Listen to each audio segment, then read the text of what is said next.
All right, my headphone. Did you hear any reverb just then when we were talking?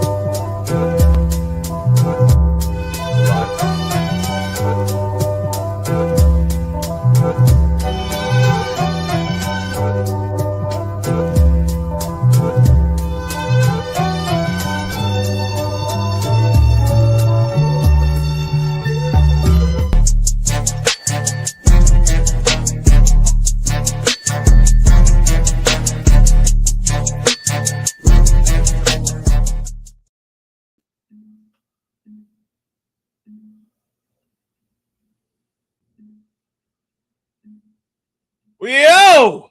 What is going on, everybody? Welcome into the Pickoff. I'm your host, as always, Colby Marcio. My laptop is absolutely lagging. Danny, can you give me a thumbs up to make sure you can hear me? Because that thing lagged hardcore, not parkour. What is up, everybody? Welcome in. Danny Burke here alongside me every Tuesday moving forward till baseball is done with. What's going on, Danny? Happy Tuesday. Happy Tuesday, my man. I know, I'm a little scared for our connection here with these thunderstorms happening. And in general, we've kind of had some wonky connection in the past. So hopefully we can survive this show, survive the slate tonight. But, excited as always to be on here with you, my man. 100%. We have a lot to get through, a lot to talk about. The connection is going in and out. I can see it on my own screen. This is terrible. I knew I should have restarted it. And I felt my laptop. It is on fire. On fire. We could probably cook an egg on that sucker right now. But let's get into the biggest thing, in my opinion, that I love to talk about every week. Everyone's probably going to be sick of it by the time this award is given out. I want to talk about every show the Pickoff comes on. I want to hone in on the AL MVP because that is more wide open than it has ever been, ever. I think this past weekend it just exploded wide open. Cal Raleigh went up for like 3 home runs. Judge is struggling at the plate. Skubal struggled against the Angels, right? Struggled against the Angels. That was brutal on Friday night. It is more wide open now than it has ever been the entire season. And I still, personally, don't think it's Cal. You can't just win an award off home runs, in my opinion. Colby, I'm still with you on the Aaron Judge train here. And again, we're beating the dead horse a little bit, but it's still like the same stance in the sense that... You got to talk about it. Right. And not even like the topic, but like the same idea around the topic in the sense of like, you missed the best number at the beginning of the year, but in the same sense, there's really not that much value with Aaron Judge before the season begins with Cal Raleigh. Sure, I certainly wouldn't be chasing anything with Cal Raleigh. I still think, relatively speaking, the value would be with Judge. Now, yes, laying a price, not fun, especially for futures, but you're this late in the game. And again, value is all relative. So based off the numbers that we still currently see, and yes, there is a human element to it. The emotions, the narrative, that all get factored into the voting. That does play a part, but I still find it hard to believe that these voters are going to give the edge to Cal Raleigh outside of the home runs. I mean, look at, we look at WAR, we talk about it. You and I don't love it, but the voters may use that metric for offense. And obviously, Aaron Judge blows him out of the water there in that regard. Defense, the advantage clearly with Cal Raleigh, but it's not like it's that tremendous or as big of a difference, rather, as there is on the offensive side. And then weighted runs created plus. I mean, Aaron Judge is almost at 200. He's at 199 right now. Cal's at 160. Expected WOBA, a huge, massive advantage toward Aaron Judge at 449, 376 for Cal Raleigh. WOBA in general, still a huge advantage. Average 336 to 247. Batting average of balls in play, 403, which is absurd, to 247. Look, we could keep going down the list. The homers and the narrative of just the public excitement is what Cal's got going for him. If the Yankees can just turn it around a little bit, get on the streak going right now. Good win yesterday. Finally, Colby, your boy's got to keep it going. Judge, he'll get back on track. He'll be fine. And I still think the value clearly lies with Aaron Judge. And maybe we eat crow at the end of this, but, I'll still be content with our position and taking Judge right now. You can get Judge still at minus 130. $1.30 if you want to be a Looney Tune and go pay the juice on that. You could get, I think, plus 130 on Cal. Skubal is still way up there. And I said on Friday that I ripped up my MVP because I feel like it's dead after that terrible start. But Judge is struggling still. Just me hypothetically trying to motivate myself in thinking there's still a chance for Skubal, but there's probably not. But I don't think Cal can just homer himself into this award, so I still don't think he's there.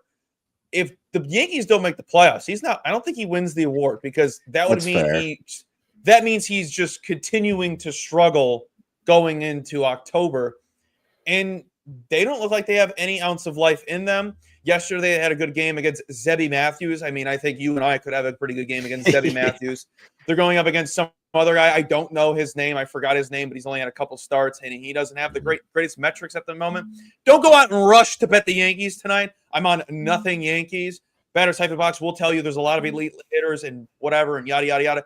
Check the sample size on how many innings he's thrown. I believe it's 10 or 6. It's something under 20. So don't get too excited on that. They're such an interesting team.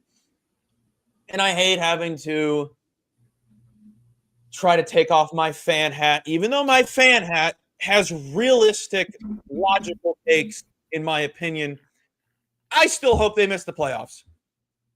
Still hope they miss the playoffs, Danny. I hope they don't make it. I hope they struggle. I hope they suck the remainder of the season, because then it will most likely get blown up. Jake Hassan said it, probably not. Listen to this, Danny. Listen to this. Me and Jake Hassan 2 Thursdays ago or something like that, we concocted the most perfect scenario for Aaron Boone's fire, him to get fired. Listen to me. Hear me out. Okay. The AL is wide open. We've talked about that every week for the past couple of weeks. And the Yankees are good enough, theoretically, to make it to the World Series and represent the AL. They're not going to win it. What team, Danny, do you think is the most perfect team to lose to get Aaron Boone fired that actually has a chance of making the World Series and potentially beating the Yankees in the World Series? Take a wild guess. Jeez, on the other side, I mean, I'll give you a hint. I'll give you a hint. They play in Queens. Okay, that I was gonna say the Phillies or the Mets. All right, Mets make sense. Certainly, I got to open my perspective more. That's the obvious choice. I think you're right. I mean, this team clearly has what it takes to get there on paper. We've seen what they're capable of, or lack thereof, I suppose, is a better way to frame it. I think, you may be rooting a little bit against your Yankees now, not only for Boone to get canned, but I think you're rooting a little bit for your Guardians ticket here to overcome them to make the playoffs as well. A little something there. But I like it. I think that's a decent scenario. But I don't look, if they make the World Series, Boone's the not. Guardians, I'm chilling, dude. I'm chilling. Boone's not leaving if they're making the World Series. Is it? You need him to it's got to be last game of the season, wild card spot on the line. Judge is enough on a hot streak to where he still gets the MVP, but the Yankees just miss out in heartbreaking fashion. They miss the playoffs. Judge still does well enough to get the ticket. Boone's can. New outlook for the Yankees. We cash our tickets there. Hey, maybe the Guardians make the playoffs, and that's the ideal scenario for you and me that invested in this Aaron Judge MVP ticket as well.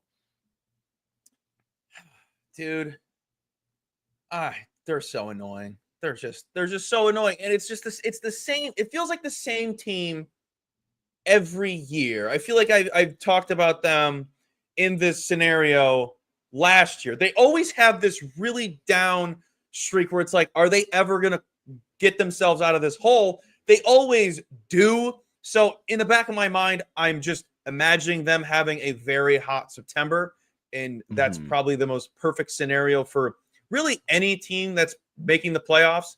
So I'm really done with them. I want something new. I'm sick of the same old every year. And somebody said, I saw a quote, I don't remember who it was. It may have just been some Joe Schmo. Somebody said, be a little more lenient with Boone, because he's doing everything he can with the lineup that he has. And I was like, what? They're basically trying to say Aaron Boone can't control his players and isn't the one out on the field. For the love of God, shut up. Shut up. It was the dumbest take I've ever heard. I mean, you can't make that argument, because in every sport, the manager, the coach, is held accountable regardless of how the team looks. Whether or not that's how you want the narrative and discourse to set up. That's just not how it happens on a professional level. You can like a coach, but he needs to be respected by his players. And if he can't have that respect from these veterans, I don't care how old you are, I don't care how good you are, how cocky you are, you need to have that respect going to the guy leading your team.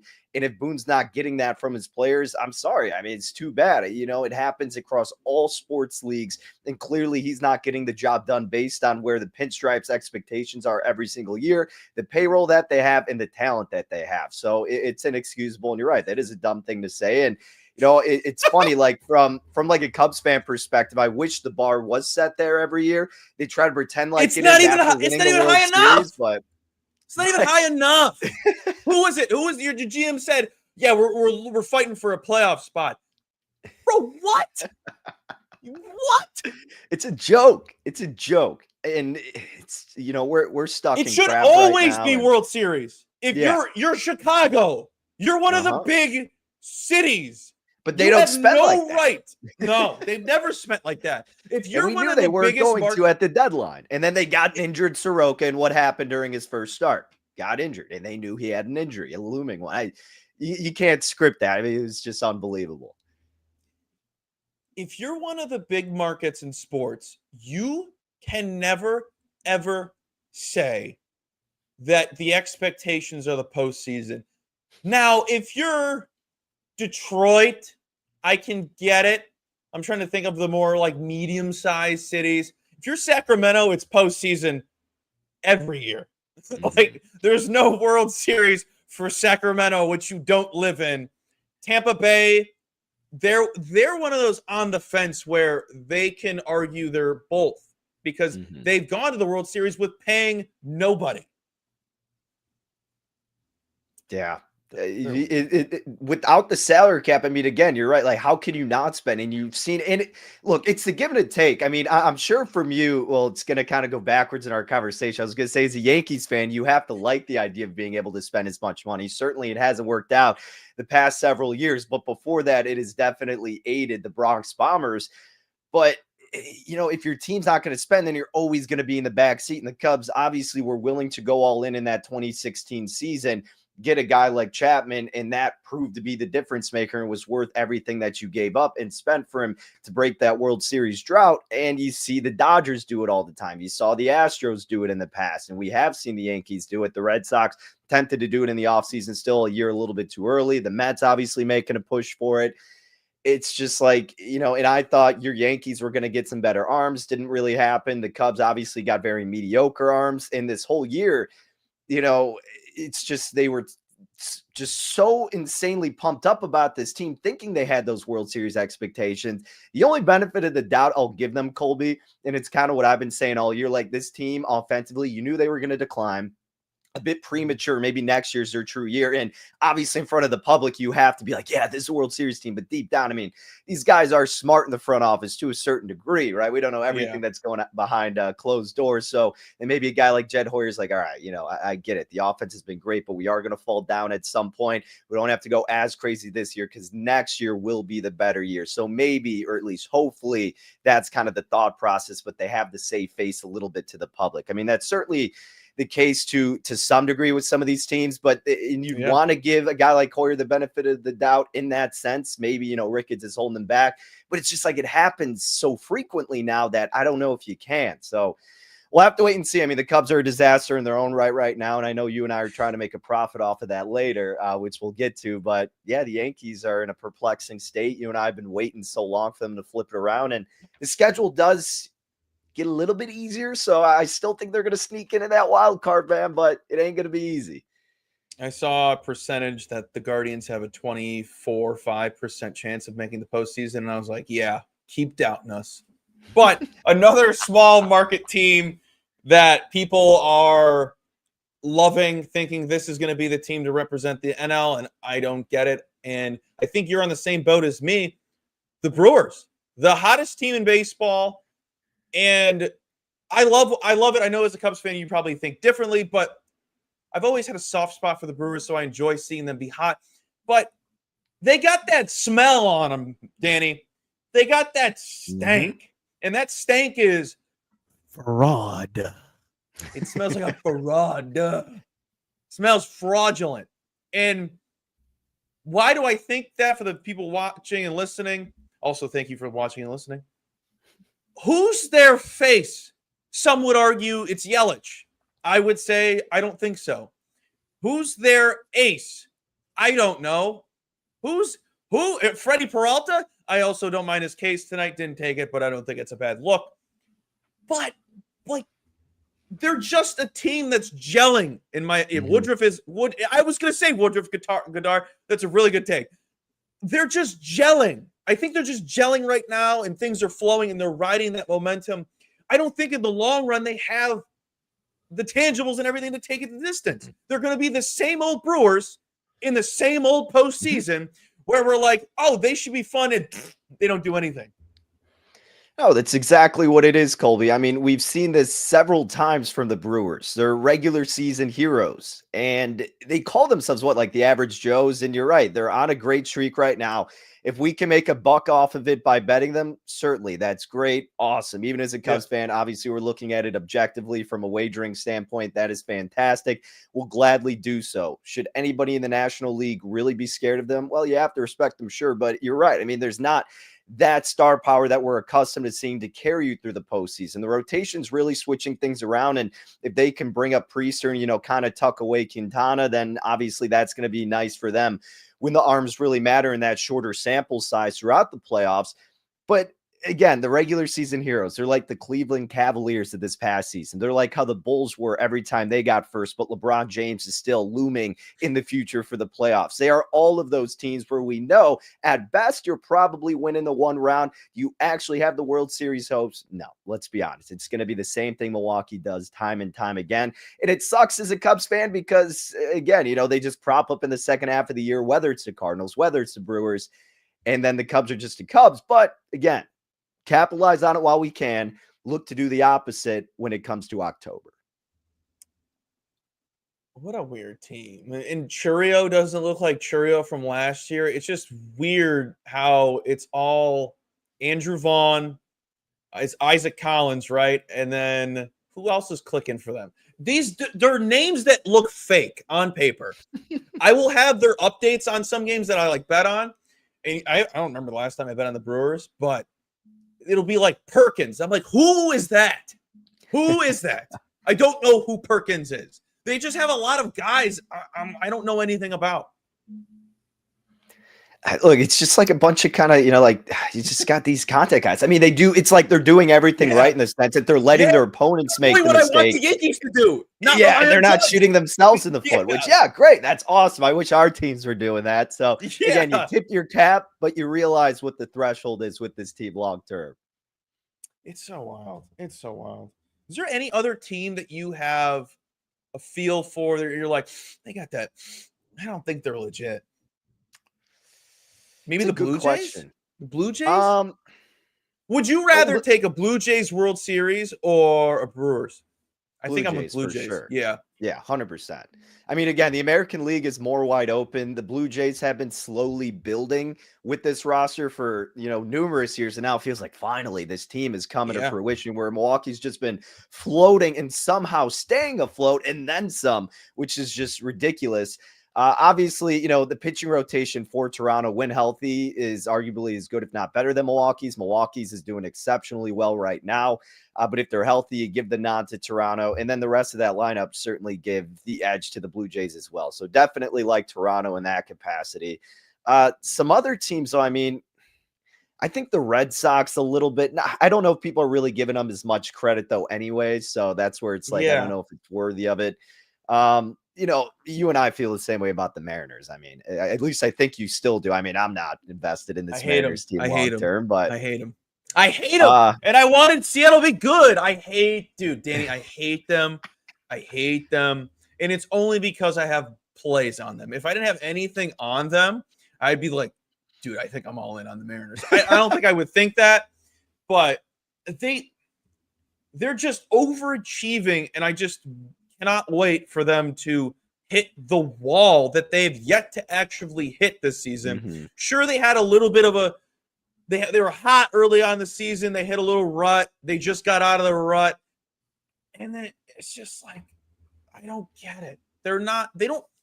They look good on paper. Don't get me wrong. On paper, it's like, okay, this is a much better team than when they were at the beginning of the season because they made the moves. But still, the rotation's not it. And they kind of rely on the long ball a lot. I think they do. All right. How about the Padres? Are you ready to invest in this Padres group? That's Danny, arguably as gross, but they're actually looking like, I mean, everybody's been wanting this Padres. Padres and Mariners are just like the same on both sides. It's kind of like right when you're ready to, get back into it, then implode. But I don't get the hype with the Padres. There's such, I think there's too inconsistent. I think they're more inconsistent than the Mariners. And the expectations are higher with the Padres because we're kind of expecting them to be nearly perfect, right? You go and get a bunch of arms for the bullpen. You have a great rotation if you just kicked out Dylan Cease, who actually had a good start the other day against the Red Sox. Man. The metrics are saying Cease needs to be better. That's the big factor there. If Cease can get into that rhythm, that's where it does make a difference for him. But outside of Pivetta and Cease, I mean, Michael King's back. He can give you some shine. I'm a big Michael King guy. To embarrass myself, year, I took Michael King to win NL Cy Young early on in the season, just like super early when he came out scorching, and then like 2 weeks later he got hurt. So that's been dead since May. But I don't like them. Their offense is. Tatis hasn't been doing it. Tatis is fine. You have Luis Ariz, who's just the most consistent hitter in baseball. Gavin Sheets is hot sometimes. I'm trying to think of other bats. Ryan O'Hearn. Like, it's not like the sexiest lineup. But I would rather be invested on them than the Mariners, I would say, which is a little contradictory because I was saying that the American League is more wide open. Yeah. However, we talk about teams that have kind of been building toward this. Like the Padres have had the steady postseason squad, right? They have that experience. With Seattle, you don't really have that. And you're right. Michael 100%. King can stay in his rhythm despite the small sample size. That's a pretty good 3-man rotation. Again, barring Cease, doesn't play to what his ERA is and more so to what the underlying metrics are indicating he should be performing like going forward. And they have enough with their starting lineup, right? They have enough firepower there. You don't need that depth with your bats as much once you get to the postseason just to carry you through these months. And they're finally getting hot right now. So again, not to advocate for betting on them per se, but if I had to choose between the two, I think I would go with the Padres. Yeah, I think so too, because I'd rather have Tatis. I'd rather have Machado. I'd rather have Gavin Sheets, who's having a great season. I'd rather have Luis Ariz. Could go absolutely ice cold in the postseason, and that's what I was literally anticipating that while I was going through that lineup. I'm like, all the respect to Cal. Like we're always on him every day. Every week. I talk crap about him, but great season, dude. Only homers. That's it. Like, I hate seeing posts of him homer, and obviously I'm mad that I'm not on it, but I hate the comments. That's my MVP. Give him the MVP. Isn't he batting under 250? Let me double check. Let me make sure my math is like correct. 260 or something like that, but even still. Maybe I'm thinking of he's batting 247. Oh, he's 240. Nobody's giving him the award if he's batting 247. Sure, he has a 947 OPS. What is his on-base percentage? Now I need to see these stats, Danny.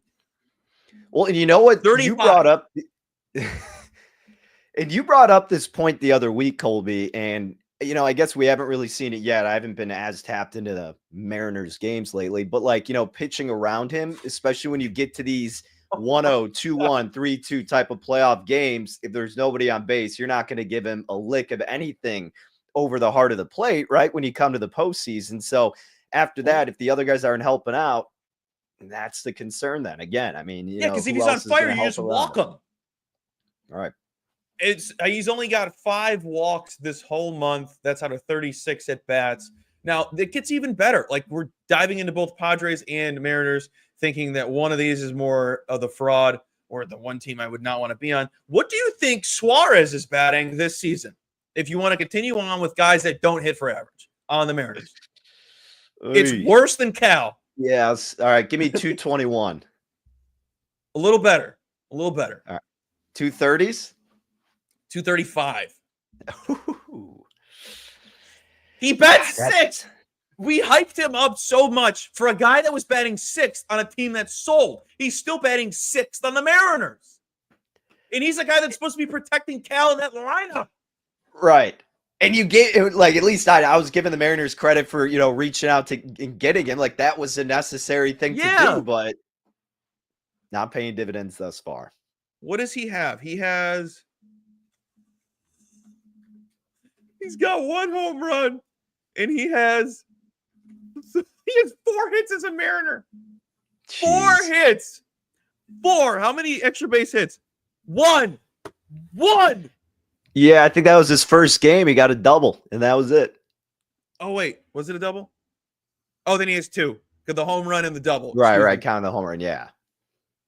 Good God. He's batting 88 in August. 88. Cal in August is batting 139. Oh, but he has 3 home runs. He just hits a lot of singles. That's why I've been trying to remind people, do not bet Cal Raleigh's bases. It's home run or bust. Right. And then somebody tweeted out the other day, I think it was John Boy Media, something was talking baseball, I believe. And it was like, what can't Cal Raleigh do? Because he threw someone out at second. And I replied, hit doubles. Somebody had the gall, Danny, a Mariners fan, to say he has 16 on the season. I said he hasn't hit one since June 27th. Do not tell me he's a double machine. It's pushing 2 months. Oh, man. All right, and look at this really quick, too. Obviously, the Mariners, they're on like a 7-game win streak. You got to go on the road at Baltimore. They're on fire. They're on fire. Baltimore, as bad as they've been, they're still not an offense that you want to step in front of. They're going up. Right. And then you're on the road against the Mets. And then you're on the road against the Phillies. Then you got this A's team that, as bad as their pitching is, their offense is clicking, man. Then you get the Padres, Are they who in we were just Sacktown? talking about. No, they have them at home, which does. That's actually better. Help. That's actually better for someone who's kind of fading the Mariners, because if he was in Sacktown, I'd have to take Cal Raleigh 2 home runs the whole series. Fair enough. And then you're on the road against your Guardians, then on the road against the Rays, on the road against the Braves. Goes on and on, but it's a tough schedule. So, this hot streak seems like it's inevitably going to completely 180 for this Mariners team. Or maybe they're just good and we look like idiots, but, on paper, it seems like tougher. I would rather be the idiot, Danny. In this situation, I would rather be idiot, because shockingly, for the people watching and listening, I don't consume a lot of sports content because I just can't listen to somebody else talk sports because I do it. So I'm very rare listening to other people. I just want information. So, fun fact, we're the only guys saying this about the Mariners. Fun fact, this is the only show in America that has ever said anything bad about the Mariners. Fun fact, I was the first person to say the needle didn't move for me when they got Suarez. Why? Why is nobody asking the other question of what do they really do? Like, it's wild to me. Why are we the only people? Why? Stop saying yes and start saying no to the Mariners. And we should make that a political poster or something. Start saying no to the Mariners. We are officially an anti-Mariners show going forward. Colby has declared it. Let it be. Oh God! I screamed so loud. My when you have the noise canceling, it clogs your ear. So I have to wait. My wife says no all the time. Shut up, Paul. Any thoughts on Suzuki home run? We have thoughts on this game. We'll pull this up. I don't have anything for the Cubs today, sadly. Danny and I both have other thoughts on the other side of this game. So I guess we can get into today's slate since the people are begging. They've heard us yap about the same team for 4 weeks straight. And we're going to continue the road of screw the Mariners until the season's over with and they win the World Series inevitably. And we look like the biggest jackasses on the planet. But tonight in Toronto, the Cubs are in the 6th. And Danny's shaking in his boots. And a lot of people, only one person I saw do this, they think the Cubs are being undervalued in this spot. I don't think so. I don't think so either. The market seems to believe it in that sense. And if you're looking at this Cubs team through a lens of the first half, obviously, but you have to realize what this organization is in the latter half of the season since 2016 without making big additions, how the offense has been trending, the lack of pitching that they have. Now, the pitching situation is very peculiar for this game because Ben Brown, who's not traditionally supposed to be a starter, has now been put into that role. 6.04 ERA certainly looks disgusting. 4.45 expected ERA, so it's not as bad as it seems, and a 3.58 xFIP. So again, there have been starts recently, Colby, where he has looked a lot better. It makes sense. But he still has a 347 BABIP, batting average of balls in play for the folks out there who aren't sure. 50% home run to fly ball ratio. You want to be sub 10%. He's well over that. Left on base percentage at 64%. 144 whip. His hard hit rate is at 47%. Barrel rate is over 11%, man. I mean, and you take all of that. Keep it going, Danny. There's more stats. There's more stats. And you take all that. And you're going against this Toronto offense that is the best against righties since the beginning of July. Weighted runs created plus. They are at 152, Colby, 390 WOBA, 206 ISO. I mean, this team is just mauling righties. This is a terrifying spot for Ben Brown, who's been doing a little bit better just to lead up to this and to get just pummeled. And he has been struggling on the road as well. Now, I am certainly not a Barrios type of guy. I don't love backing him. But again, this Cubs offense has been slowly declining. And more importantly, I think the Blue Jays offense is just really going to come alive.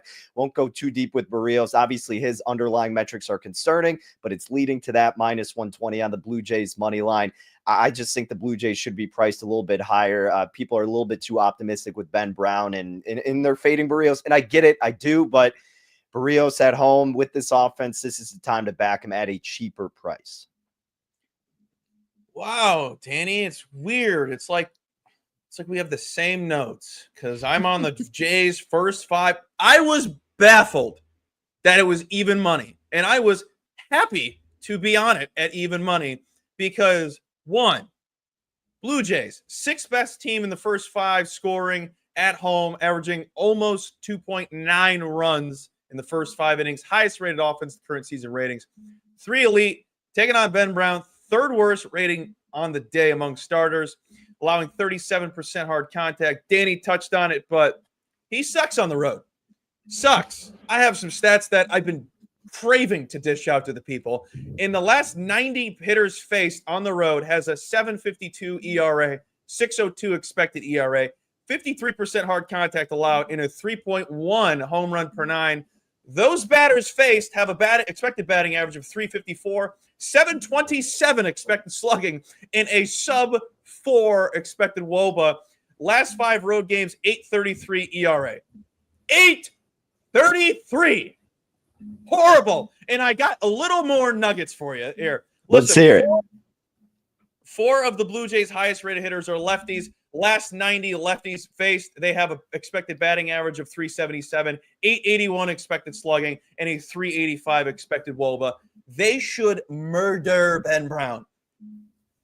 Not literally, but they should murder anything that comes over. Should. Stats are telling us, Jay.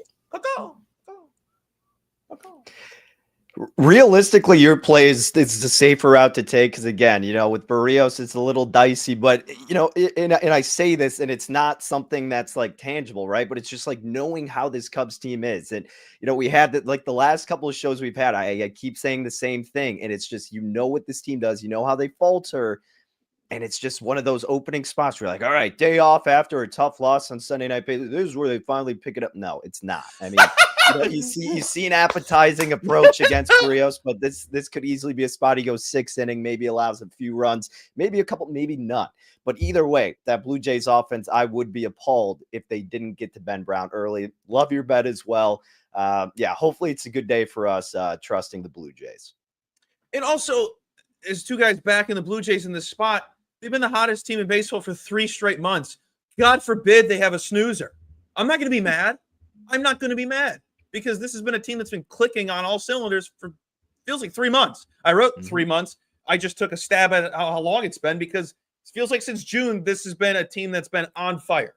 No doubt. So That's one. I got something in the old Nationals game. I know this is going to be a snoozer for a lot of folks out there, but I think this one should be on everyone's radar because we're doing the exact same thing, but paying a price in the first 5 at the same number for the Royals team total over, because they're taking on Mitchell Parker, who is the worst pitcher starting today, in my opinion. And the Royals, to me, are one of the more interesting teams in baseball because they don't strike out, and they also – is that thunder? Yeah, did that come through on the mic? That came through very, very clear. Chad is definitely going to be like, yo, I heard that. That was loud. Oh Mother Nature does not agree with this play, apparently. I don't know, man. I'd be cautious. No, she's rocking us on. She's like, yeah, the Royals. The Royals, they don't strike out and they don't walk. So what are they doing? Oh, they're putting the ball in play. And that is all we want. I don't want walks. I don't want strikeouts. I want momentum and rhythm with the ball being put in play. They have 3 elite rated hitters today, 0 above the league K rate, only 3 above the league ground ball rate. I can live with that. At home, 2.5 runs in the first 5 innings. Last 30 plate appearances against lefties. Mitchell Parker is a lefty. 4 batters having a batting average above 267. 5 have a WOBA above 317. 5 have an OPS above 734. Parker, like I said, worst pitcher on the day. Poor ISO, hard contact, K percentage, and ground ball percentage, allowing 37% hard contact. Has an ERA of 6.10 on the road, allowing 5.5 hits per game and 3.5 runs per start on the road. Last 7 road games has a 6.56 ERA, 7.44 expected ERA, allowing 51% hard contact. Hitters he faced in those last 7 games have an expected batting average of 342, 602 expected slugging, 427 expected WOBA. Lefties are killing him on the road. Shockingly, lefties can't hit lefties. They have a 341 batting average, 442 on base percentage, and a 591 slugging percentage. I think this is a great spot to back a Royals team. And the numbers or the price is kind of telling because Royals aren't one of the best teams in baseball at getting runs in. But if I'm paying a juice for the Royals, I want it to be in this spot against one of the worst pitchers in baseball who has statistically been horrific. I dig it. I like it. I would be on that with you if it weren't for the Royals being one of those teams that we talk about where whatever I do with them, they tend to screw me. So, Yeah. To save your wager here, I will respectfully stay out of it. But I love the approach you have. I love the write-up. I think it's a good look. Thank you, sir. Let's head on over to the old Red Sox-Astros game where you have – this may be the first U word we've done on this show in quite some time. I think when I was on Betspresso the other week too, I had an under and they were saying the same thing. And I think we lost it in a very brutal fashion, the last batter. And I'm hoping, knock on wood, doesn't happen here. What I'm taking Dustin May under 4.5 strikeouts here. Houston quietly putting together a very efficient season in terms of limiting the strikeout damage. And that's why you're seeing it pretty low here with Dustin May at 4 in the hook. And even with that number in lane -118, I think it's a solid approach. Houston has a 6th lowest K rate against righties, not only since July 1st at 20.5%, but the entire season at 20.5%. So they are very consistent with their bats at the plate against these right-handed pitchers. And if there's a righty to go against and one that you could knock out of the game early, could absolutely be Dustin May. Very volatile this year, Colby. You just really don't know what you're going to get from him. 4.93 ERA, 4.85 expected ERA, his xFIP's over 4.30, and he's walking over almost, 4 batters per 9 innings. So if he's not locating the zone, it's really plausible to this being a short stint for him. 14% home run to fly ball ratio. He's getting hard hit 44% of the time. Swinging strike rate, league average is at about 11%. He's only at 8.3%. So a lot of these strikes, the players aren't missing as much as compared to other pitchers. So all of this is obviously leading to me going under with Dustin May, 4.5 Ks. The big thing here, again, just hoping we don't have to sweat it out and he doesn't have a long one here and Houston can get those bats electrifying early here. And that's the prop that I like for today. I don't go too crazy with the props. I know that's more up your alley, but I thought this was a pretty viable angle here. So hopefully it comes to fruition. Now I need a lesson on something because you keep throwing out XFIP, which is a stat this show has yet to be used by anyone else but you. And I've only heard it a few times. So please educate me on what expected FIP is, because I rarely hear it. And I never look at the stat. And I keep starting to see it on other advanced websites that I'm using. So maybe I'll add it to my belt. Yeah, so it's fielding independent of pitching, right? So, you're taking the home runs into account, you're taking that in and out. It's pretty much just like what these numbers would be, taking all the different ballparks into factor. And then when you're looking at the FIP of that, fielding independent of pitching, right? So what is that number going to be when you're looking at all of these different factors that combine into one? It goes into each unique setting. And then the expected number for that is really what we should expect this pitcher to be like going forward. So I throw out expected ERA as well. And, when it comes down to it, expected ERA is pretty solid. I think it's a good frame of reference, but using xFIP is a little bit more in depth because of every element that is put into that more than the expected ERA. So it's something that, again, I do use a lot. Probably one of my favorite stats. I think Sierra is a pretty good one as well. Skill Interactive ERA, kind of more indicative of what the ERA should be than is expected ERA, but a lot of times it kind of syncs up. So, xFIP is just probably one of my favorite underlying metrics to consider. It doesn't work all the time. Obviously not. Otherwise, we'd be doing exceptionally well. But probably at the top of my list that I like to use the most. So, again, it's taken FIP into account. And to give you an exact definition of it, obviously it adjusts for the pitcher's home run rate, assuming that they have less control over the home runs than they do the fly balls, and, taking all of that into one combination. So, obviously, the internet can do a better justice at defining it than me. No, it was. I'd rather ask it than have if I had follow-ups, which is my next one. You're my Google. What's the average? Like, what's the median line of like above this is good and below this is bad? Obviously it changes every. Whoa, but am I right? It changes every year. I think the last, I could be completely wrong on that, just guesstimating. I think it's around like, I want to say like threes. No, not three. It's probably like, well, if it's three, it's probably like upper threes, like 380, 390. If not, maybe around that 4 range. I don't want to give out a number without being completely right. Because when I had everything written down a while ago, it certainly changed, I imagine, to now. Let's see. Oh, yeah. So it is around 4. All right. Still around there. So what's the number? So 4, like right around that flat 4 is about league average typically. Got it. 4. So like even if you're getting the pitcher at like, a 420, that's where I'm still looking and going, all right, not too bad. But once you're trending to that 430 and above and the ERA is lower, then you're going, all right, something's a little sketch here, and this guy shouldn't be performing as well as we've seen from his past starts. So again, like, with Barrios it doesn't help my case here, but you see a 389 ERA there, but then his xFIP's at 434. But again, a lot of this handicap goes into more so fading Ben Brown and the circumstances surrounding it. But that would be an example where you're a little scared there. And then you have situations too, which, we'll kind of talk in, and I won't go too in depth because I know you got more plays too, but like Kyle Freeland is a pitcher I'm going to talk about. It's unique because his ERA is 5.53, but his xFIP's 4.30. So you're going, all right, it's a little bit better. Like, yeah, it is. But every other number, then when you take into account all the other metrics, are showing that, and we all know this, it's Kyle Freeland, that the guy is still a nightmare. So it really depends on the pitcher and obviously the lineup. We all know this, but yeah, so something I like to bring in there. And to let Padge know what WOBA is, it's weighted on base average. And I will not go in depth with it. I just know what a good number is. Some of these I just know what a good number is. And sometimes that's really all you need to know. The things are like baseball stats. There's 400 million of them. And if you just know what a good and a bad number is, I think you're just fine if you don't have to like explain it to somebody. Yeah, I'm for the most part. Yeah. This is as well as you have to be to do what I do. But you mentioned Kyle Freeland. I am on that game. Rockies are in the loo.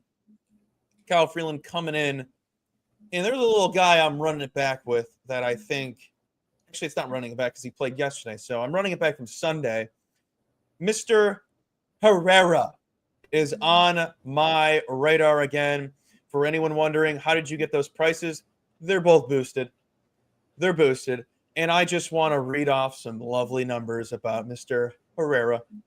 He's only got 3 bases in his last 17 plate appearances. Somebody's hashtag due, in my opinion. He's elite in both time frames on batter siphon box. He loves lefties at home. 333 batting average, 833 slugging percentage, and a 236 WRC plus against lefties at home. Kyle Freeland, second worst pitcher on the day in the current season ratings. Poor Woba patch. Poor Woba, ISO, hard contact, and K percentage, allowing over 44% hard contact on the season. 76% of his pitches are below league average. Versus righties, they have a 317 batting average, 508 slugging, 870 OPS. Last 90 righties he's faced, he's allowing 45% hard contact, 315 home run per 9. They have a 433 expected batting average, 744 expected slugging, and a 438 expected WOBA. I want to be on one of the most consistent and underrated players in baseball right now, Mr. Herrera, who's batting a sub 300 and plays catcher. A catcher that hits for average? Wow, that's right up my alley. That's your guy. That is your prototype, baby. I like it. Oh, they never hit for average. I love it. I love it. Did you have anything in this game? Yes, I did. So, yeah, that was kind of what I was alluding to here. Yeah, I like that we're on these same games here, so we could sweat it out together. So the Cardinals team total over 4.5. This is the play that I'm rocking with, -115. And the reason being, Kyle Freeland, southpaw, again, like I said, nightmare, and that's how he's been. And we were getting into xFIP and everything. 430 is where his number's at. 339 batting average of balls in play. Sorry if my audio went crazy there. No, my you're still there. AirPods You're just still died, there. but it looks like I'm still hooked up there. So No, you're good. I told you this was going to happen mid-show, and now we power through, baby. All right, so Cardinals team total over 4.5. Outside of that, the Cardinals against lefties the last month, Colby, they have the second highest weighted runs created plus at 134. 362 WOBA, 843 OPS, baby. And even if you're not getting to Kyle Freeland, which would seem crazy if the Cardinals weren't able to do that, you're going up against a Rockies bullpen that has a terrible ERA, the worst actually in Major League Baseball. So plenty of chances you would imagine for the Cardinals to take advantage offensively. I thought there was going to be more juice to 4.5. Maybe it got, hit up a little bit more so since I checked this morning, but -115, I think is a pretty good look here with St. Louis against an abysmal Rockies pitching staff. So I can't believe I'm fading the Cubs and taking a Cardinals bet. Sickening as a Chicago Cubs fan, but sorry, had to do it. You're diabolical. You hate your city. Don't forget Herrera. You hate your city. Now, it looks like it. I have a tuck you into bed, let's get into bed and watch this game play over in the Rays and A's game in Sacktown. Before I mention anything, the weather, upper 80s, wind blowing out. You bet your sweet Bippy we're taking a player prop. Give me Brent Rooker. And I typically don't do this. It does make me a little uncomfortable, but he's seeing the ball. Saw the ball really well this past weekend, and I kind of want to stay on him because he's had 10 bases in his last 13 plate appearances. But prior to Saturday, 9 bases in his last 28 plate appearances. He's got an elite rating in both time frames on batter siphon box. Has great numbers against Shane Baz, who he's going up against tonight. Last 60 plate appearances at home, sub 300 batting average, sub 400 WOBA. 913 OPS, Baz, poor WOBA, and ISO. Last 90 hitters faced on the road, they have a 408 expected batting average, 667 expected slugging, and a 313 expected WOBA. Rooker hits everything that he throws out, and I kind of want to ride this momentum that he has because Rooker's one of those guys where if they're on fire, it's going to continue on for a couple games, and maybe then he cools off a little bit here and there. But he's a guy you could trust. He's consistent. I didn't want to back any of the other athletics because I just didn't love it as much, and Rooker's just been seeing the ball really well. And I don't love the $1.10 basis price, but I was willing to pay it in a plus 320. The weather is fantastic, and it's in Sacktown. That's really why I leaned into that play. Brent Rooker is always a blast to bet on, man. I mean, this guy's electric. Anytime someone's dishing out a prop on him and they're doing all the research for it, I'm in. I'm sweating it alongside you, buddy. What was the price, cash money, for 2 hits? Because I'm very curious. I don't know if I want to bet that, but I'm just curious what the price is. But Danny, did you have any leans that you didn't go with today? The only one I had a lean with was with your Guardians. That was the game where I was considering they're going to be your Guardians for the rest of the year. Yeah. A team that I consider taking it kind of like the Blue Jays Cubs scenario, a little bit like, how I'm feeling a little worried about Barrios. That's how I am with Logan Allen. I mean, his numbers are pretty atrocious. So if you could. Yeah, and it's like if he could stay afloat, sure. Going against junk for the Guardians, who have obviously been on a hot streak right now. I mean, it certainly seems like a great spot. His xFIP though isn't too bad, 387. Expected ERA is 410, but again, low left on base percentage, 61%, and all his other numbers are pretty solid, Colby. But then you look at his hard hit rate at 48%, and it's really perplexing. And game by game over his last 6 starts, like his average xFIP has come out to over 420. So this guy, I just can't get a full read on. Mm-hmm. So it scares me to actually get involved. But based on how the Guardians have looked and just how terrible the Marlins have been against lefties, like it seems like it would set up nicely for a relatively cheaper price on Cleveland. But there's a lot of uncertainty. So that's why it's kind of staying in the, just strong lean categories opposed to betting it. But certainly we'll be monitoring it. I could totally see the Marlins just shoving on Allen. He's not consistent. He's not good. He does have incidences where he has really good starts, but if he's kind of a fraud when he does have those, because I don't think he's the best. But if he shoves, it's good for me. If he doesn't, the Marlins get another exciting game. And so it's kind of a win-win for anyone who's watching the game. If I was to watch the game, at least. Because I'm the Guardian fan, no big deal. No big deal. Mine, a game I had a lean in. I'm going to be kicking myself if this was the right lean. I kind of liked Peralta's strikeouts. Just the lazy handicap. He's taking on the Pirates. What else do I really need to say? It's one of the most swing-happy teams in all of baseball. K percentages through the roof for the whole team. He's just I'm not really sold on Peralta, because he does have a lot of bad games. He's one of those, it's either boom or bust, it feels like. And I believe he's mostly a fastball, which makes me want to throw up as someone backing him, because if you're in the pros, you know how to hit a fastball. So I know he leans into that a lot more. No more strikeouts, Jay Dizzle. Do we recall Logan Webb? Do we? We can't get past that. We can't do that. But did you have any thoughts on Peralta K's? It was let me look it up. I forgot the price. The Peralta K's, it's like one of those classic bets where, again, you're kind of alluding to it. It seems too good to be true in this scenario. Yeah. But with the Brewers on a hot streak, the number probably set appropriately, obviously based on this matchup and how he's looked. I think you're probably better off just sitting this one out. Yeah, it seems a little scary to just be taking that over. I mean, again, it makes all the sense in the world, but I think the books are adjusting nicely to this one. So, yeah, I think it's a wise choice. Best price and number is 6.5, $1.34. I wouldn't pay that. I wouldn't pay that price. No. I don't know if I would pay for 7.5 at plus 120 or something like that. I wouldn't pay that. And you could wait live as well. Just monitor those live betting markets. If he goes the first 2 innings with maybe just 1 strikeout, the number is going to adjust. Those are actually pretty fluid markets there with the strikeout props. And I've been dabbling in a little bit throughout the year, not consistently, but they do move pretty substantially sometimes. It gets obviously tricky once you get to the 5th and 6th, and they hold off because you don't know if they're coming back. So you obviously got to take the pitch count into mind. But those first couple innings, you could definitely make your mark there. Do you have like a favorite live bet for baseball?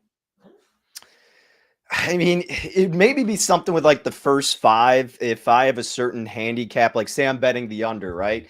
And the first inning or 2, it's kind of just an influx of runs. And maybe it comes in a lucky situation, just, a very weird way where it wasn't too deserving. Then I'll look to jump in on an adjusted first 5 total or full game total. So it would probably be surrounding that. Just if there's, some lucky plays that happen and it just a lot of scoring where it didn't deserve to be, then I'll jump in on the other side with the under. Or probably those strikeout prop bets in terms of props would be the other way to go about it, honestly. So baseball is not my favorite live betting sport by any stretch, but those are really the two that I would hammer.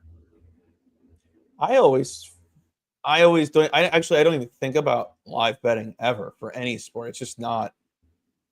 I feel like I'm chasing, unless it's like a really obvious one. Say Aaron Judge homers, take his walk. Say Cal Raleigh homers, take his walk. Say Shohei homers, take his walk. Anybody else, don't even think about it. Unless it's a major stud where they're a lethal threat in their next at bat, don't take their walk. But those three, as of this season, take their walk prop live, especially Cal's. They're not going to let him get another chance to get another hit. Hence why I said don't take his bases. Don't take his bases. He's not getting 2 hits. He's not getting 2 hits. You take his home run. And 1 for 4 with a homer. 1 for 4 with a homer and 3 strikeouts and a possible walk sprinkled in. That's it. He doesn't do anything else. It's very rare he gets 2 hits, so there's really no reason to pay if it's not plus money. So don't do it. It's not right. Plus, you're going to get, depending on who's playing and where they're at, you're going to get over 2-1, which is decent for this season for Cal. No. Not wrong. I can't believe you don't like to live bet in other situations, though. I'm shocked. I guess you're not like the biggest basketball or football guy compared to baseball, but like basketball obviously is the first one that comes to mind, especially with totals. And then with football, you talk about lucky scoring. I mean, that happens all the time. If some guy muffs a punt, right, and the offense scores after recovering it, or a pick six, taking the luck into account, then looking to go the opposite way or take the team that just let that up and they were a big favorite before. Certainly all of this, you kind of need those preconceived notions and having a game plan of how you're going to map it out depending on what goes, what comes to fruition through the games. But even still, just by watching, you can pick up on that, just knowing who was the favorite, what the circumstances were surrounding these teams, and then what played out in front of you. So the team totals in NFL are good too. Second half team totals, that's a really good spot. My favorite live bet is usually Sunday night football where nothing else is going on. And I look at the player props and I'll look at live yardage. And if somebody is like continuously getting the ball and like the numbers lower than it should be, like say it's halftime and it's like this guy only needs basically 2 catches to finish or to go over, I'm like, I'll dabble in that. But I won't give it out. I'm not going to go out of my way to be like, yo, guess what I'm betting right now? Right. No. Well, then by the time you do with a live bet, it's already gone, right? Like it's impossible. Yeah. But for those sickos waiting in chat, the W will be live in 2 minutes in 30 less seconds. I'm not going to count down that. So do not go anywhere. Danny and I will go through our plays one last time before we hand it on over. In the old Cubs game, Cubs fan Danny Burke is taking the Blue Jays on the money line, while I'll be taking them in the first 5 team total over at even money. I don't know why it's even money, but I'm glad it's even money because it's a misprice. Over in the Nationals game, where they're in KC, same prop. We're back in the Royals in the first 5 at 2.5. Pay the juice. I'm not worried. Mitchell Parker sucks. I told you the stats earlier. Sucks. He sucks. Back to another spot. Guess who Danny's taking in this game? You won't believe it. No notable Cub fan, Danny Burke, is once again fading the Cubs. It's not a good day here in Chicago. It's raining. We're fading the Cubs. We're backing the Cardinals. I'm going to be sick, Colby. It's going to be even worse if they both lose. So maybe that thunder was about that directed toward me? Yeah, it was toward my play instead. But in that game, I have Von Herrera to go over his bases in his home run. I boosted him. If you can find a boost, go use it. In the Red Sox-Astros game, Danny has, as some people would say, a disgusting under. I don't believe in that. I love unders. Root for failure. Dustin May, under 4.5, baby. Astros been consistent at limiting the strikeout damage against righties. Mr. Volatile Dustin May taking the bump. Hopefully he gets taken out early and no strikeout damage. Gross card for me, Colby, but sometimes you got to get down and dirty. Come on. Oh, I'm getting down and dirty, my friend, because I'm going to be tucked in with Brent Rooker in my back pocket, and I can't wait for him to go ee-ya-ya early so then I can go to sleep early. But card will be posted out. Danny will probably post his out on socials. Make sure to give him a follow at Danny Burke 5. I'm Colby Marcio. Make sure to give me a follow at Colby M. Betts. Danny, as always, is a pleasure doing this with you every single Tuesday now going forward. Hopefully we cash some bets. Let's hope, my man. Fingers crossed. Let's hope. Everybody, don't go anywhere. Here is they're playing basketball. You see, I'm getting close. I accelerate, going faster than fast. Hit the gas, lose control. I won't crash, rolling high. Put your money on the dash, throw the dice. Lose control, I won't crash, rolling low. I won't crash, bring you slow. I won't crash, rolling. Take. You running on the road, so get out the way. Push the pedal to the floor, going all the way. Yeah, you see I'm getting close. I accelerate, going faster than fast. Hit the gas. What is going on, everybody? Thanks for sticking around right here on the Betting News Network. Welcome to the W. Hope you guys enjoyed the last hour with Mr. Colby Marcio and Mr. Danny Burke. Chat, did you guys have fun with those guys? I bet you did. They look like some fun guys. You're going to have some more fun with us right here for the next hour talking through the WNBA slate. Excited to have you here. That is Miss Kate Constable. That is Just Sook. My name is Sweatpan Jesus. Stoked to have you guys here. Kate, how we doing? Ready to rock and roll? Guys. Doing Hello, good. hello. How are you guys? Vibes are high? Yeah, Fantastic. they are. Very. Hell yeah. Super excited to talk hoops. Oh yeah, we got a nice slate in front of us today. We've got two games to talk about, two really nice games.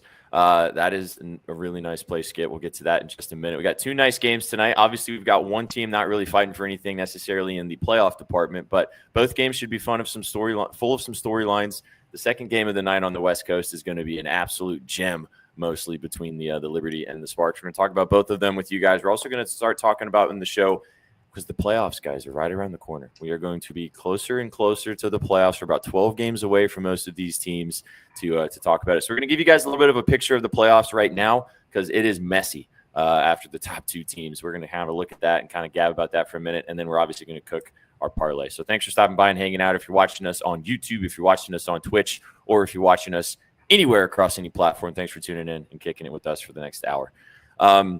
Before we jump in, how you guys doing? How's the Tuesday? Rocking and rolling? Hell Tuesday's yeah. good. Can't complain. Nice. You're looking good. Did you host on the other network today, Kate? I did host on the other network today.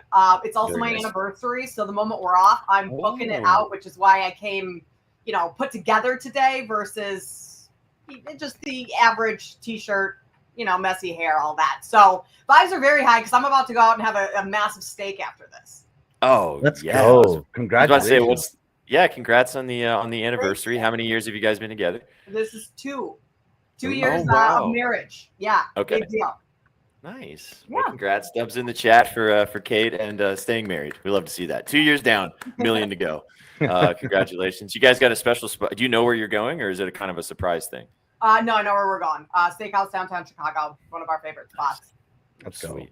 What's the order? Do you already know what you're going to get? Well, I was just looking at the menu and I was actually literally texting my husband right now. And I'm like, I don't know what to get. Do I go with the bone-in ribeye or do I go with the filet and try and, play it a little bit healthier? But I think it's a celebration. Might as well just go with the big ribeye. There's a 20 ounce and a 16 ounce. I probably don't need the 20 ounce, but I could go 16, that's bone in, take some home for steak and eggs in the morning. And we're perfect. See, you just know ball. That everything you just said is definite ball knowledge. What's the favorite side before we go into the WNBA? Always fries. You have to get Okay. you have to get fries. Usually the truffle mac and cheese. We always go for that stuff as well.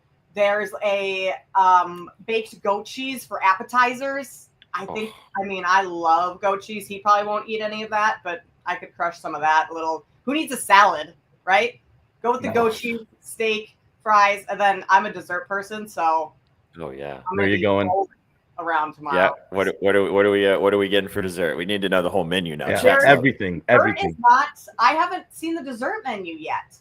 I can't find it That's a online, bummer. or at least I clicked the wrong thing. So that'll be a TBD. I'll let you guys know. Yeah, let I'll us know. tweet out a pic or something. In general, are you more of a chocolate dessert type of person, or are you more of like chocolate? No, so cake or More quick chocolate answer. is better. Yeah, and ice cream. Ice cream is like my kryptonite. So whatever I get, I always get a little scoop of ice cream on the side. Yeah, me too, Austin. You literally said the truffle mac and cheese, and my mouth is like salivating. That is awesome. Yeah. All right. Well, you have a fantastic night and enjoy congratulations on the. Yeah, sounds like it. Jesus Christ. Everybody's starving, and we're going to give you guys some bets to hopefully help you feel good about it as well. So, all right, Sook, are you going anywhere fancy for dinner tonight? Do we need to talk about your dinner plans? I'm not going. I am going somewhere fancy. My wife's best friend is getting married this weekend, and the first night of wedding events is actually tonight. Wow. Big night for the W crew. Oh, yeah. PJ, we got to see you out now. You letting us down? Yeah, Chad, I'm not going anywhere fancy for dinner tonight. I got no plans. I mean, I'm going to make myself a nice meal, but I'm not doing anything like these guys. So hate to bring down the party, but I'll make myself something nice, so it'll all be good. Yeah, I know. I got to. All right, let me get after it. And also, Kate, you'll learn that Sook, literally, if Sook doesn't tell you that he has a wedding that weekend, we're going to send out a make sure that he's okay text, because this guy goes to weddings like every other weekend. You're in peak wedding season. I am. Yeah. That lasts about 2 years, and I am so glad I'm out of that. I see the other side. I'm seeing everyone every time I go everywhere. Everyone's holding hands. So I'm running out of weddings. Okay, good. We're actually about to go to Varun's wedding next weekend. So, we're at that point too. But anywho, well, congrats to you. So congrats to your wife's friend or whoever it is. Chat, thanks for being here. Now you guys are all starving, I'm sure. All I can think about is that bone-in ribeye now.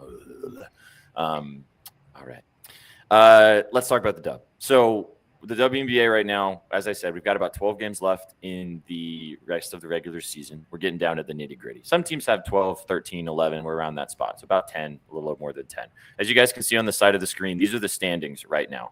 A lot of you guys might be a little more new to the playoff situation for the WNBA, especially a lot of you guys that have just gotten involved betting the dub with us this season. So the top 8 teams make the playoffs. As you can see right here on the side, the Lynx are at the top, the Liberty number 2. And to be honest with you guys, the Lynx are the 1. That's pretty much it, right? But then we've got Liberty 6.5 games back, Dream 6.5 games back, Mercury 7.5 games back, Fever and Aces 9 games back, Valkyries 10.5 games back, Storm 11 games back, Sparks 11.5, Mystics 12.5. It is messy, especially when you get into that 5 to 10 spot between the Fever and the Mystics. What is like, Kate, I'll let you lead us off here. What are you kind of looking forward to most right now going into this last little stretch of the season? Which teams are kind of piquing your interest? What are we feeling right now? Teams piquing my interest right now. The Storm need to pick it up a little bit. I think they're a dangerous team in the playoffs, but they're so inconsistent right now that they're finding themselves in scary territory. If they drop a couple more, it's so bunched up in that 6, 7, 8 spot that I'd be nervous if I was a big time Storm fan. I think Valkyries fans have to be pretty pleased. I mean, to make the postseason in the first year as an expansion team, I don't have high expectations for them in the postseason. But they've far exceeded expectations. And then the other one is the Aces right now, because it finally feels like the Aces are kind of turning a corner. I'm still hesitant to fully believe in them, but they've played better as of late. So those bottom teams there, I think, are going to be very interesting down the stretch. Mm-hmm. Yeah, the Storm 3-7 in their last 10 games. They brought in Brittany Sykes, who she was great last game, but it hasn't mattered. They've been just floundering over the last 10 and especially over the last 5 games. I mean, this last spot between the Valkyries, the Storm, the Sparks, and the Mystics is going to be just cinema over these last 10 games. Because the Mystics still got a lot to say. Yeah, they've been kind of floundering too at 3-7, but we're going to talk about the Sparks team, how great they've been, 8-2 in their last 10 games, and they finally climbed back in the picture. But finally got that huge game from Asia. We talked about massive game from her the other night, 30 points, 20 rebounds, first time in WNBA history that happened, which was incredible to watch. And then you've got the top. I mean, the Dream have been amazing, 8-2 in their last 10 games as well. They're going into the playoffs. Well, getting into this last little portion of the season feeling really good about themselves. So, anything stand out to you? Yeah, we'll talk about them more obviously tonight, but the Fever kind of stand out with me. They're without CC. She's been dealing with that groin, but they're 5-0 straight up and 5-0 against the spread in their last 5 inside of Gainbridge Fieldhouse. So you know me, I'm always scared of a good home court advantage. That's a tough place to play. I don't want to see the Fever if I'm an opposing team in the playoffs. That's a very interesting team to me because now it kind of becomes, where do you go from the future? What moves do you make? Because when Caitlin Clark comes back, how does she really fit in? Yeah, we're going to get the narrative when Caitlin Clark does come back, because I'm assuming that she will come back by the time I have a little hot take. I don't think she comes back. Really? This whole season? Not even in the Unless off? the Fever make it like deep in the playoffs, I don't think she comes back. She's not even practicing yet. That's like if you're not even there's 12 games left of the regular season. You're not even practicing. I'm nervous for her. But to your point, Zook, like the Fever have been still holding their own without her. I don't think they can win a title without her. No, but can they make it to the second round? Maybe. And then maybe at that point she's able to come back. I don't know. But I think they'll keep her out of the regular season as long as possible, as long as their standing isn't significantly dropping. I don't know why you'd necessarily bring her back, because I don't think you're going to catch New York. You're certainly not going to catch Minnesota. So maybe they kind of where they fall in the standings, whether or not they bring her back. They could maybe catch the Mercury, like you said, depending on how these last 10 games, unless one of those other teams just completely falls apart. But yeah, I can see it. We talked about the same thing with Angel Reese, a little bit of a different conversation because Reese is on a team that's not going to make the playoffs at all. So it's easy for them to kind of put her on the shelf in comparison. But like they have said every single time they've talked about this, that her long-term health, as in Caitlin Clark's, is the priority here. And they are not going to, because I think they might have brought her back a little too early the last time. And that was the reason why she ended up straining this groin again. And I don't think they want that same mistake to happen this time. So it's a hot take, but it's not a bad hot take. It makes a lot of sense.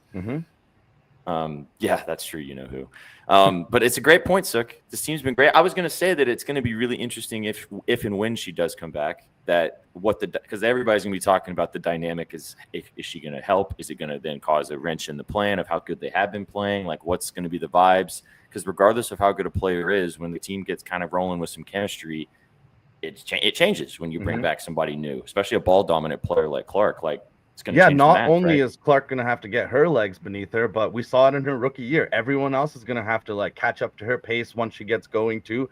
So dropping in a ball dominant player, like you said, like Clark, is not some easy thing to do, even if she is an all-time level player already.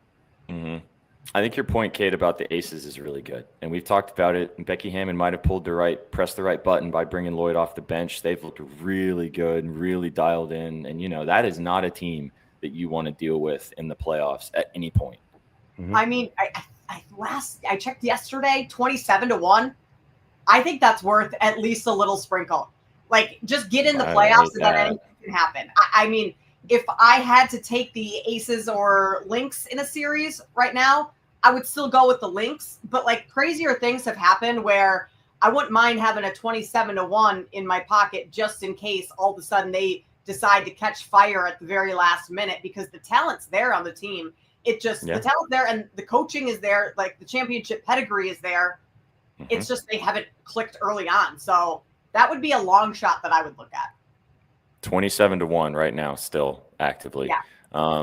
I think you've got a great point, because in chat, this is for you guys too, especially if you're not super duper deep in the dub. So the way the WNBA playoffs work, the first round matchup is only best of 3. So it's only 3 games technically. And then this round after that, and then the round after that is a best of 5. So you don't even have a full 7-game series. Right. So you have less time to make up, because, in the NBA, you got 7 games. You maybe lose your first game. You could recoup. You can get kind of back and rolling.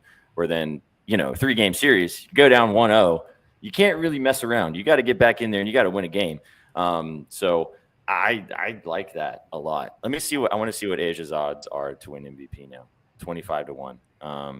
Collier used to be like -900 and now she's -370, which is crazy. And if she stays out a little longer, like I wish I had an Alyssa Thomas ticket, because it's looking like she's got a great shot to jump Collier. She's +300 right now. Adding how much? +300. I mean, I still think that's decent. With Collier out, Alyssa Thomas has had how many triple doubles in the last? I was gonna say one more triple double. That's gonna go down. Yeah. So that might be something to look at. Maybe I need to do that tonight. I mean, I've bet worse for plus 300 for a cup of coffee or a half unit or something. For sure. Like that's a nice little sweat for the last, because it doesn't seem like, and I mean, like we said with this Lynx team, they're going to be the number one seed at this point for the most part. So they don't games up. Why would they rush her back? Exactly. And like she can come back and maybe play a game or two right before the playoffs start just to knock off some rust. But, they're fine. And they've been good without her because they're so good. So it's going to be a fun last little portion of the season. We've got a couple games tonight that are kind of epitome of that as well. So we can kind of turn the page now and talk about some of these two matchups we have tonight. You guys got anything else to say about the standings before we jump into these games? No. All right. Let's jump into these games. Let's dive into it. First game, we just talked about this Fever team at home here in Gainbridge Fieldhouse. And we got another lady that we love betting on. The Wings may not be fun to watch, but Paige Beckers is. 9-point dogs are the Wings going into Gainbridge Fieldhouse, the Indiana Fever, 9-point favorites. The over-under set at 170.5, a little bit of a higher total here, with two teams that like to put the ball in the bucket. Now, I'm going to go ahead and lead it off, and I'm just going to say that I texted all two of these beautiful people. We all talked about our favorite bets today, and we're seeing the board the same way. So take that for what you think, because we're all on the same side of stuff, and we're all kind of seeing some props the same way too. So if you want, it's a good day to either tail us all and win together, or fade us, and then you guys can win and we'll lose. Either way you want to do it. But the first one for me, and guys, I'm not going to give you too much of a sell job here. I'm taking Paige. I'm taking her 18.5 points. She's had great games against this Fever team. She's hit this line in all three matchups against the Fever this season. She's had 20+ in all of those games. I said it last time when I bet it. If it's 17.5, if they don't move it, I'm going to keep taking it. They moved it a point. I'm going to keep taking it. She's the best player on this team. It's looking like Arike Ngumbawale is possibly a game time decision. I don't know if there's any news that's come out about her possibly playing. She's still GTD as we sit right now. So even if she sits, then there's even more shots for Paige to go around. Do I think the Wings win this game? No. Do they cover? Maybe. I don't know. But I think that Paige is going to shoot the ball a lot. She's going to keep doing what she has been doing. Set it, forget it. Give me Paige over 18.5 points. Nice. Yep. Can't argue with you. I don't think Arike is going to play. I mean, she was downgraded today, so that is, you're going to be bad signs. Bad signs usually. And I could see this line bumping up to maybe 19.5 or maybe even 20.5 or plus money if Arike does sit, unless it was already baked in with her probably sitting. But yeah. All right, let's swing and talk about the Fever side of things. Kate, I know you have a prop that you really like on the Fever side. I do. I'm going to go Kelsey Mitchell over 25.5 points and assists. Kelsey Mitchell has pretty much gone over this with points alone in the games against the Fever this year. 3 games against the Fever, she's averaging 25 points in those games. Her assists have gone up over the last 5 games, averaging just over 5 assists per game. Dallas's defense sucks. Kelsey Mitchell, without Caitlin Clark, is the leading scorer or the leader of this team. Her 3-point shooting has been on fire recently, outside of a couple nights ago against the Phoenix Mercury. But everyone's allowed to have a down game here and there. I just don't see the Dallas defense being able to slow Kelsey Mitchell down. Like, I was kind of shocked that this is at 25.5. I would have thought it would have been a tick or two higher. So that's my favorite play in this one. Yeah, I love this play too. I booked her points at 21.5, excuse me, for the same exact reason. Like, she's going to shoot. She's taking like 18 to 19 shots a game right now. She is the number one scorer on this team. I liked her threes as well, like you mentioned, over 2.5. She's going to have plenty of opportunity. If the Fever are going to win / cover, she's probably going to have 20 to 25 points. And I think that's going to get rolling. I like the PA roping the assist in there too. It's a good way to do it as well. So, you got any thoughts on this game? Yeah, no official plays, but I kind of like that over. Both of these teams allow opponents to average over 80 points per game. These guys aren't stopping each other, and they're both 11th and 12th in opponent free throw rate. So I do think there's a lot of juicy props you could have in this one. I didn't touch a side or a prop at all because, you know me, the WNBA has been very bad to me today. But I'm excited to talk about the next game and the play that we all like in that one. Yeah, it's always scary when we all text each other and we all like the same play. Okay, if the Fever could cover. Before we move past this game, what do you guys think? Do you guys think the Fever win by 10+ here? Do you think the Wings are going to be frisky and Paige and company come in and maybe play a little upset? Maybe not upset, but keep it close. I think the Fever cover too. The Wings are, if Arike plays, the Wings will be fully healthy for the first time since the second game of the season. which is kind of wild. But like crazy. how we were talking, when you add someone like Caitlin Clark back in the fold, when you add all these new pieces and like you have finally your complete team, but you've never played with your complete team all year, I think that can sometimes go sideways. So I would take the Fever as well. Yeah, I think so too. I don't like the 9. I feel like it's a lot of points. And I don't know. But the Wings have won 3 road games all year. And now they're going into one of the toughest places to play in the dub. Mm-hmm. I think it's a good prop game just because as long as the Wings stick around, just hang out, just be in the 15 to don't get blown out by 25 to 30 and stick around in this game long enough. One more mention, I didn't end up betting this. This was more of a lean, but I bet this quite a lot this season. I really like Natasha Howard in this game. Her 19.5 points and rebounds looks very interesting to me. She hit that in all 3 games against Dallas this year. Also double doubles in 2 of those 3 games, chat. That's almost plus 400 if you want to sprinkle on something like that. She had 16 boards the last time she played against this team. So I think that she has a good chance to have another good game. I really liked her on this Fever team all year. Finally found like her footing with this team. So the 19.5 PR was something that was piquing my interest. If you want another prop, don't have any money on it, but I like that one as well. So, all right, let's keep it moving. Let's go to the second game. Also, real quick, Odyssey Sims did also join this team too. I loved betting Odyssey Sims last year. I think that that's actually a really nice pickup. And that kind of could lean into what you're talking about, Kate, of maybe they know that Clark is not going to be here because Sims is a good ball handler, good scorer too. She's definitely fills that role a little bit as well. So that could be a little hint that what you're talking about, that maybe Clark isn't going to be joining as well. Is she playing tonight? I don't know. I didn't see lines for her. I hate that they don't do that. It's so annoying that they don't they didn't put out lines for Sykes for like 10 minutes until the game started, and she started for the Storm the other night. It was so whack. So she's not starting, obviously. I don't see news on if she's playing. I mean, they had 9 able bodies in their last game, so they need her on the bench. So I would assume. There you go. I would assume she's out there. One more point to beef up my Kelsey Mitchell. Like, they only have 9 players. They're not. They only have 9 players. They're going to be thin. So if you want to bet any Fever player, I think overs are the way to go while they're this thin, because those players will be getting more minutes than maybe they typically do. And to add to your Caitlin Clark thing, they had to go to the league and petition for a hardship waiver to sign her.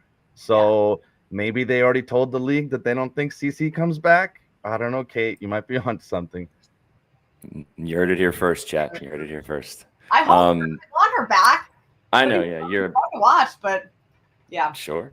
Mm-hmm. I want her back when she's healthy, though. Like, I don't want her to push through an injury, because groin injuries, any muscle core injury like that, like groin, hamstring, quad. Look what happened to Hallie? Yeah, they can linger. Yeah, they can linger, turn into bigger issues. This could turn into a quad problem, which could lead to a knee issue. You just got to be careful with a superstar player like that. So, all right, let's swing. Let's talk about the second game. Let's go to the West Coast. This game's at 10 Eastern, 9 Central, and this should be an absolute doozy. The Los Angeles Sparks, one of the hottest teams in the WNBA, welcoming in the New York Liberty. 4.5-point favorites as we sit right now. The line's moved a touch from that 4 line. 4.5 towards the Liberty. The Sparks are sitting at 4.5 on most available books, or a solid 4 here at our friends at Bet Online. Over-under set at 175.5. Another big total here.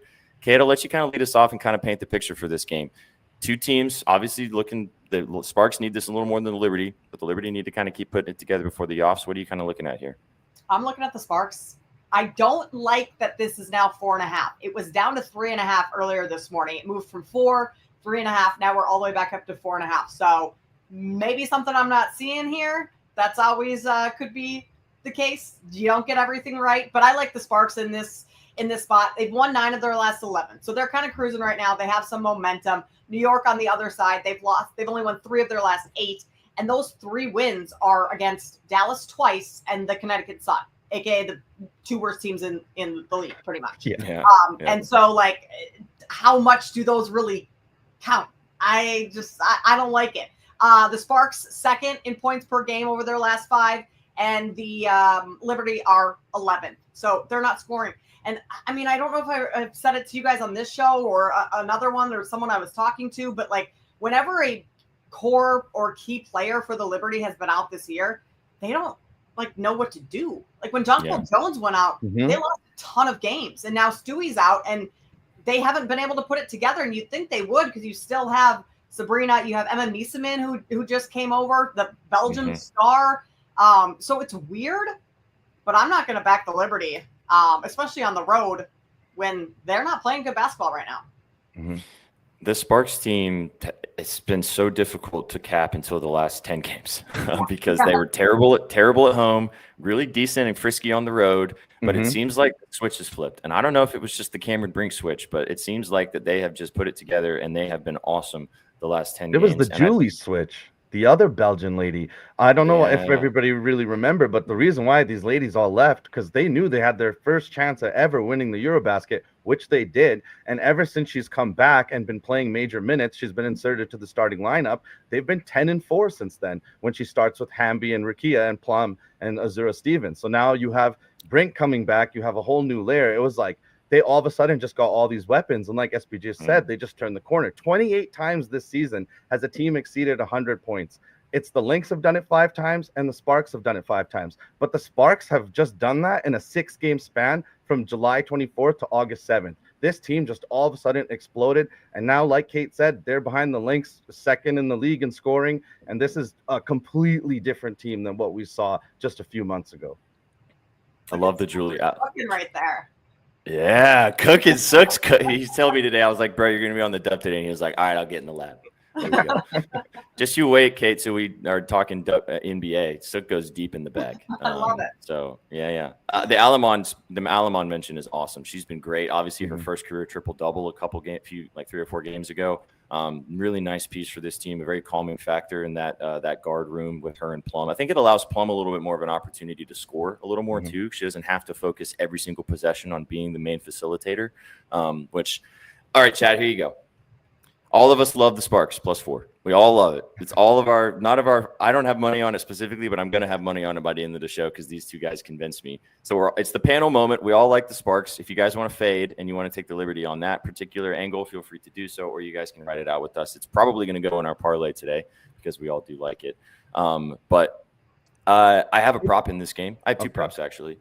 Do you have something else to say, Seth? Go ahead. I was just going to say it's also what Kate mentioned. The Liberty's current competition in the last few games has not been the best, and they did not pick up all dubs in those games, which they probably should have. So I don't know. Can this team just flip a switch like the Sparks have? We'll find out.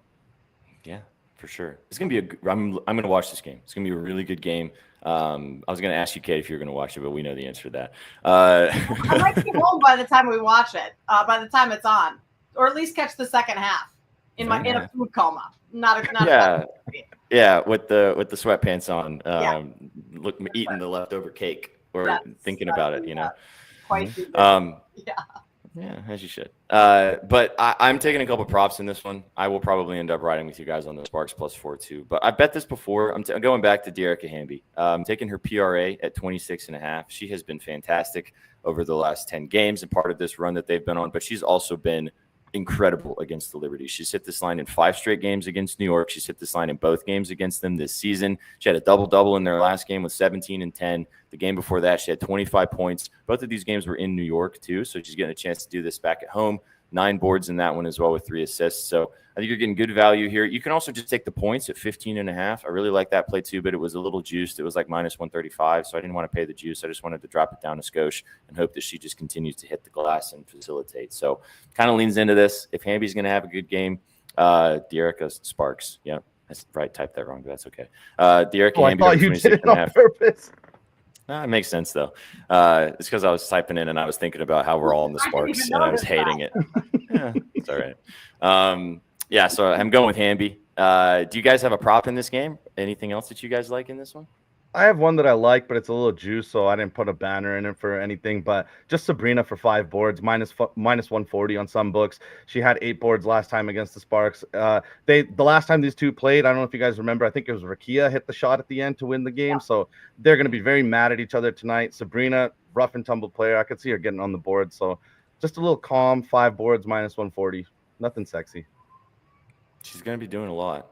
Yeah, I don't have any specific player props. I just like the side, so I'm putting it all on that tonight in this one. Let's go.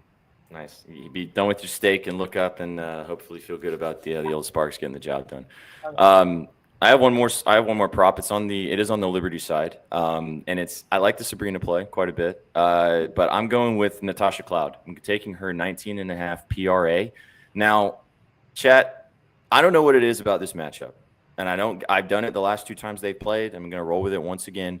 But she absolutely destroys the Los Angeles Sparks. The last time they played, she had 22 points, 3 rebounds, and 9 assists. The game before that, both of these games being this season, 23 points, 4 rebounds, 7 assists. And dating back to last year, when she was a member of the Phoenix Mercury, 13 points, 12 assists, 31 points, 9 rebounds, 5 assists, 14 points, 7 assists, 21 points, 12 assists. I don't know what it is about the jersey. She don't like playing them. She wants to just beat up on them every single time. She's not a really huge offensive piece for this team, but she does facilitate. She does rebound. They do need her scoring, like you said, also with no Stewie in the lineup as well, Kate. So the trends are there. I'm rolling with it. It's a great ladder spot. You can get her 15 plus for like plus 350. She's at 20 plus in back-to-back games this season against this team.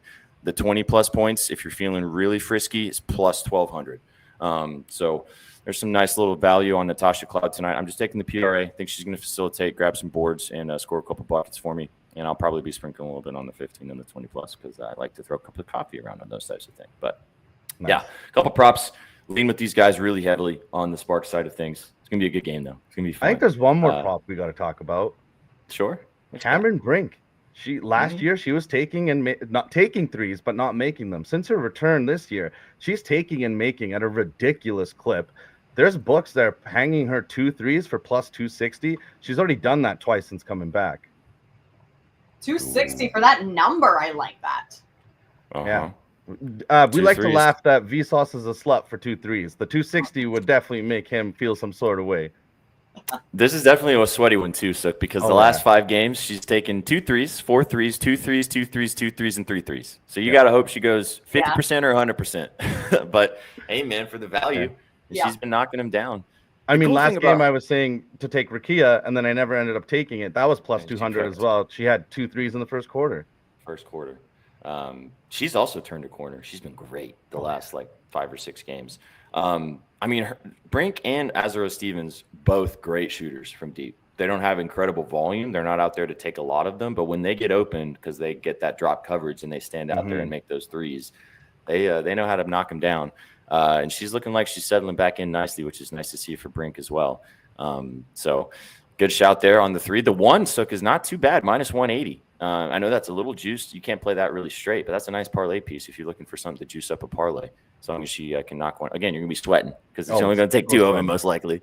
But someone mentioned this at the very beginning. Kelsey Plum's assists does look nice, 4.5. It's a little juiced. It's a little in the minus 140 range, but she's had 8 assists in both games against the Liberty this season. She's been really good facilitating the basketball recently as well, as kind of leading to this Sparks run that we're seeing too. So her assist is a nice play, a little juice there as well. But I like lots the PA of as well. Hit of 8 of 9 at home. Yeah, absolutely. I wish I could take her blocks. Do we not have lines on her blocks? That would be some sad. books don't, and in Canada specifically, I do know that we don't get steals or blocks for the WNBA.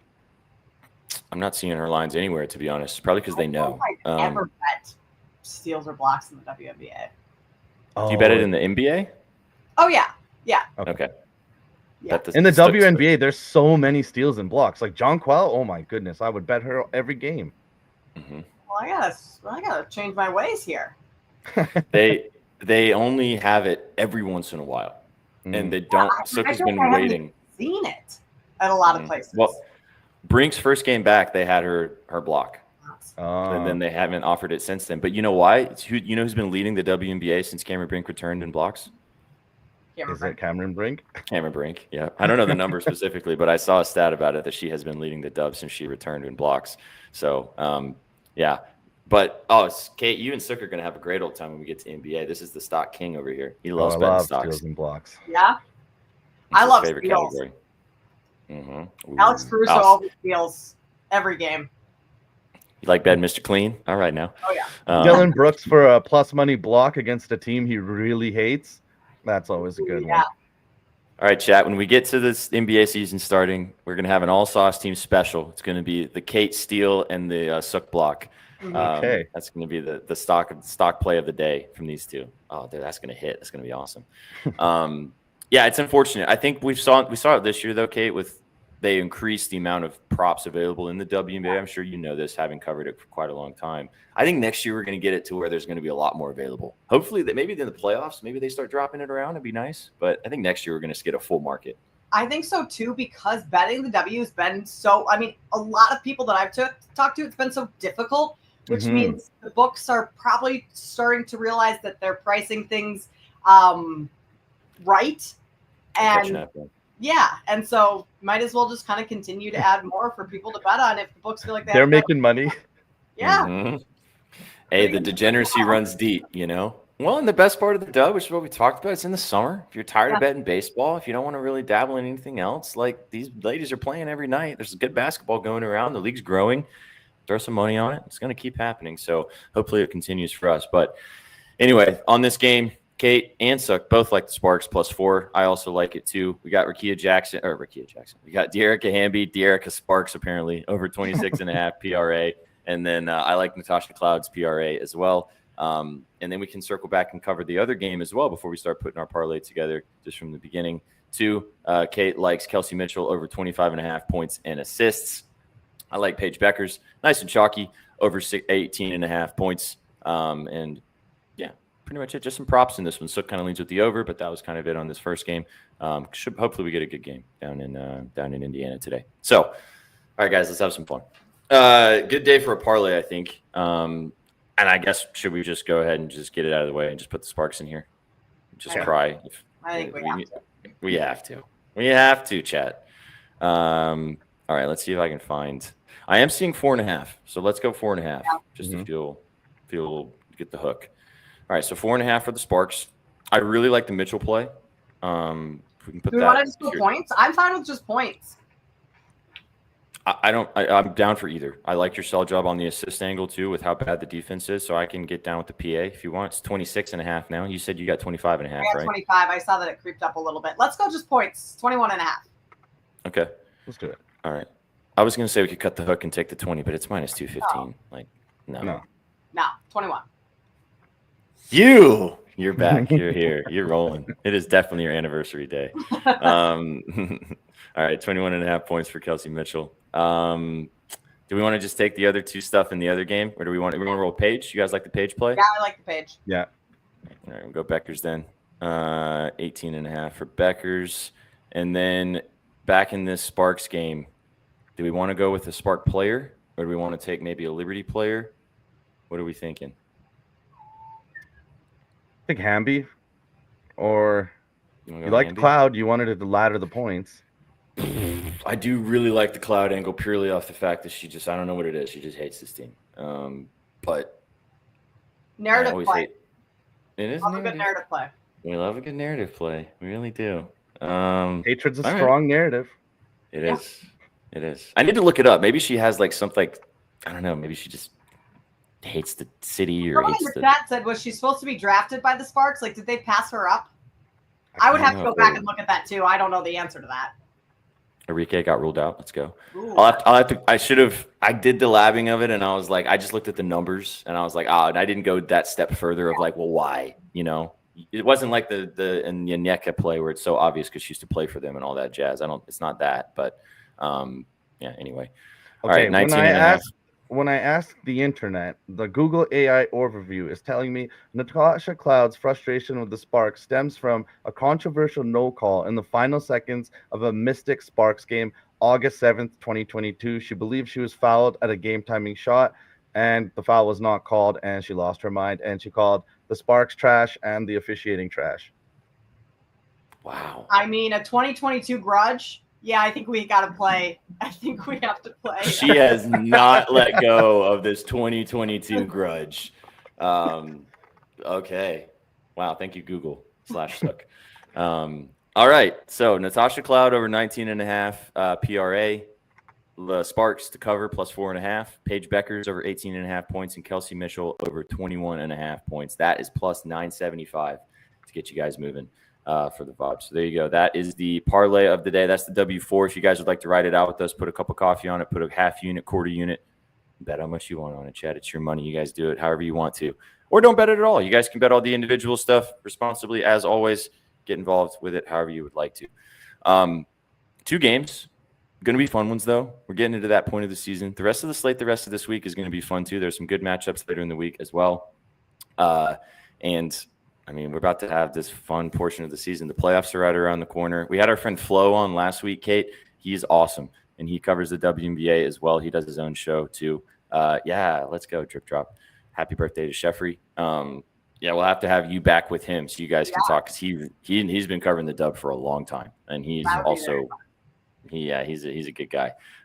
So all right, let me lock this in here for the chat, for the vibes before we get out of here. Let Kate get after it and go enjoy her beautiful anniversary dinner. Still thinking about that ribeye steak now. I do too. I bet you are. My wife's actually, she told me she's having steak tonight, so I guess I might be having steak Let's tonight. go. Yeah, I'll just make it at home though. That's okay. I can make it very nice at home. I'm pretty sure where I'm going, it's going to be vegetarian. So God bless you guys. Have fun. Hey man, you can have a delicious veggie dish. That's okay. Who does look like in the UFC tonight? There's Brandon Rojas. So do you have any thoughts while I just finished putting this together on the Contender Series? No, but I'm sad I'm going to miss it tonight. It's finally coming back. They've had some great fights. Trizzy, make sure you text Trizzy on the timeline. Try to get something out of him. He definitely probably is thinking about it. Actually, if you guys go to bettingnews.com, you can read a free analysis from Trizzy on the Contender Series. He did an article today talking about the breakdowns of the Contender Series. The Contender Series is it is the return of the Contender Series, where Dana White has a lot of prospects that are going to be fighting tonight to look for their opportunity to join the UFC and get a contract. So it's pretty fun. He did an article about it. If you want to go read that and get his thoughts and his plays, he did put a bet in every single fight in there. If you guys want to get involved with his analysis for free at bettingnews.com. Go check it out. We'll be breaking down also later this week on the Violence Report, UFC 319 for the next pay-per-view event, which should be fun. I know this is a basketball show, but, plug in the program. Steak on Dinger Tuesday, nothing better. See, this is what Drip Drop knows what's going on. All right, guys, for the vibes, for the fun, chat's going to ask about it, so I'm just going to go ahead and prevent them from having to ask us. Let's do a little lotto. Just for a little cup of coffee. It's anniversary day. Maybe pay for some extra dessert, maybe pay for a couple of shots after the desserts. I don't know. You got to play that, like something that really sticks out to you. That's like a lotto-y piece, Kate, that you really like a lot.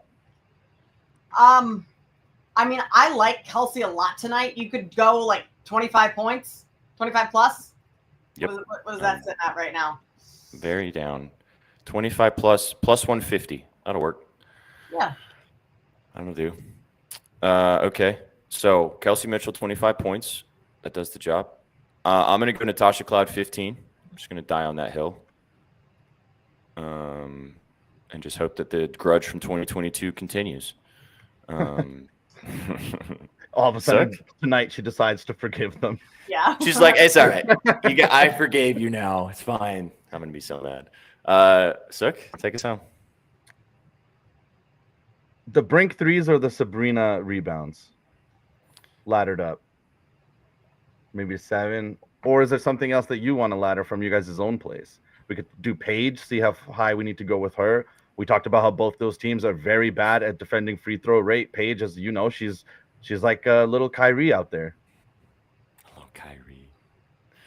I don't hate we'll have to sweat it's a lotto. We'd have to sweat Brink heavily. But I don't hate the 2+. Kate kind of like that for the value. Yeah. For the value, throw that in the parlay. That's really probably going to end up being a lotto. But plus these 3 legs of Kelsey Mitchell 25 points, Cameron Brink 2 threes, Natasha Cloud 15 points is plus 2960. That'll do. That'll do. That will definitely do.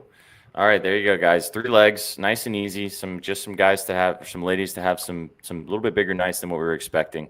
If you want to put a little cup of coffee on it, if you want to put a sprinkle on that, however you guys want to bet them all individually though, chat. These are all plus 150 or higher, so you're getting nice money on them. You can put a little bit of a half unit or corner unit on something there as well. So, all right, 2 games. Spent a lot of time talking with you guys about the dub tonight. It's going to be fun. We're going to tap the show a little bit early tonight, so Kate has plenty of time to go out there and enjoy her anniversary. But the W4 is scrolling at the bottom of the screen. We've got the Sparks plus 4.5. Kelsey Mitchell over 21.5 points, Paige Beckers over 18.5 points, and then Natasha Cloud over 19.5 PRA. And then if you want to sprinkle the lotto with us, if you want to ride out something just for a little bit of fun, a little bit of a cup of coffee or something like that, you can get involved with Kelsey Mitchell to have 25 points, Cameron Brink to hit 2 3-pointers, and then Natasha Cloud to continue the hatred of the Sparks to score us 15 points. That's a plus 29. Look at Owen. We did it, Owen. Hey, we did it. I told you. It was coming. It was coming. We beat you to it. Good vibes. Well, guys, thanks so much for stopping by today for the W. 2 games. We'll have a lot more moving forward over the rest of the week. Shout out to our friend NZ. He's not able to join us today. We may not have NZ for the rest of the WNBA season on the show, but he will still be scribbling for you guys. He wrote, you can go read both of his articles at bettingnews.com to get his analysis on the game. So be sure to go check those out if you like NZ's plays, which I know a lot of you guys are always clamoring for what Master Z has on the WNBA side. So go check out his analysis for the 2 games tonight as well. Go follow Miss Kate Constable if you haven't already at Kate Constable on Twitter. Go follow Jess Sook as well. Go follow myself at Sweatpant Jesus. Go follow all of us at Your Betting News. Also follow us on all the social platforms. Follow us on Instagram. Follow us on TikTok. Follow us a little bit of everywhere. We got more content rolling with you guys. Football is literally right around the corner. We got more WNBA playoffs right around the corner. We're going to blink, guys, and we're going to be talking NBA. Did you guys see the video of them dropping the opening day schedule today? I did. Yeah, I loved it. You guys were like, yeah, of course I did. Of course I did. Yeah, it was as soon as I heard the round ball rock, I was like, ooh, yeah, that gets me out of bed this morning. So it's all good vibes all around. Give us a follow on all the socials. Thanks for stopping by. The guys will be live tomorrow for Up Your Units to get you rocking and rolling on your hump day, and we'll have the rest of the programming for the rest of the week, you guys, right here on YouTube and on Twitch. Give us a follow and subscribe to the channel so you guys won't miss a single show. You guys got anything else before we get out of here? No, congratulations again, Kate. Enjoy your dinner. I hope you have a good night. Thank you. You guys too. Enjoy your suck, SPJ. Enjoy whatever you decide to make. Thank you. Whatever ends up tickling my fancy. Yeah. The EPL's back this week too. Austin, I'll have some information about this in the next couple of days. Don't worry, we haven't forgotten about it. I'm just still waiting on some information from BetOnline about it, so it'll be very soon. You guys will be enjoying that aspect. We'll be dropping information about our meetup in Chicago, which is going to be going down in October. We got fantasy football information coming soon. Whew. Vibes are high. Let's rock. All good stuff. You guys came for the winners. You stayed for the vibes. Have a fantastic Tuesday night. Enjoy the WNBA, and we will catch you on the next one. Take it easy, chat. Peace. What you know about rolling down in the deep? Riding in the deep. Down in the deep. Now I know we all be loving this shit right here.